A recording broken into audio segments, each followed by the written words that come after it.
On finit avec du sport, comme chaque lundi avec Bastien Mathieu. Bonsoir.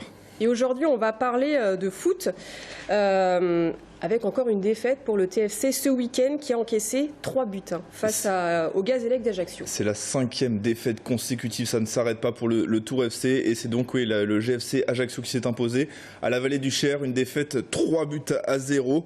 Les Bleus sont tout simplement derniers. Pourtant, les joueurs de Fabien Mercadal avaient tout fait pour sortir de la spirale.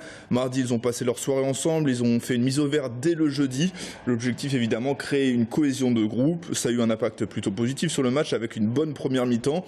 Les joueurs avaient la possession, ils maîtrisaient plutôt bien leur sujet, mais quand ça va mal, on paye très cher la moindre erreur et ça a été encore le cas vendredi avec un premier but encaissé sur la première occasion tout simplement d'Ajaccio, sur leur deuxième situation, un but qui a forcément suffi à faire tomber tous les Tourangeaux. Le deuxième but sur coup franc ne va rien arranger.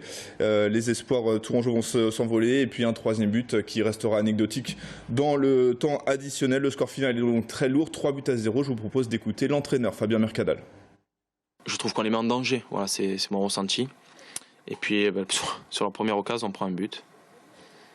J'ai déjà fait ce retour de match en fait.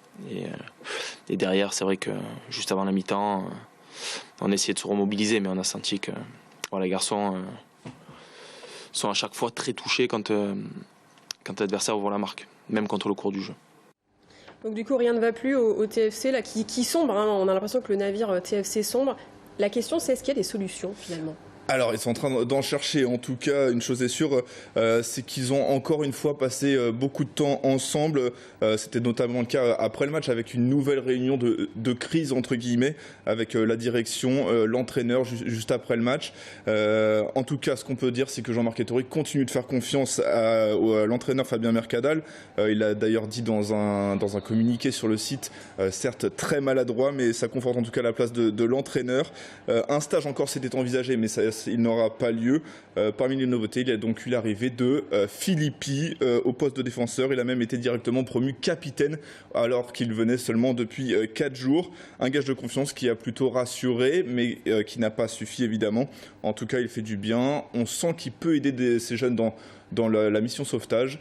Je vous propose de l'écouter, c'était juste après le match. C'est impossible qu'on ne sorte pas de cette spirale avec l'énergie que les jeunes dégagent.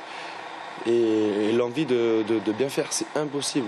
Je vais juste rajouter un truc. Ce qu'il ne faut pas oublier, c'est que dans un club, c'est tous ensemble qu'on s'en sort. C'est jamais que les joueurs, c'est jamais que le dirigeant, c'est jamais que le coach et c'est jamais que les supporters. C'est tous ensemble. Alors, prochain match pour le TFC, c'est quand ? Alors, ce sera dans 10 jours. Ils ont un peu de temps pour se préparer. Ce sera à Orléans. D'ici là, il y aura un match amical. Ce sera demain contre l'Ouest Tourangeau. Alors on retrouve tout ça évidemment dans Stadium ce soir à 19h15. On ne va pas parler que de foot dans Stadium. Non, il sera évidemment question du Tour FC, mais on parlera aussi de handball avec une correction suivie par le CTHB, du volley avec le nouveau passeur Hernan et puis de la boxe, notre invité, avec Nedjib Elbaja, le coach des Fontaines. Merci beaucoup Bastien Mathieu. De rien.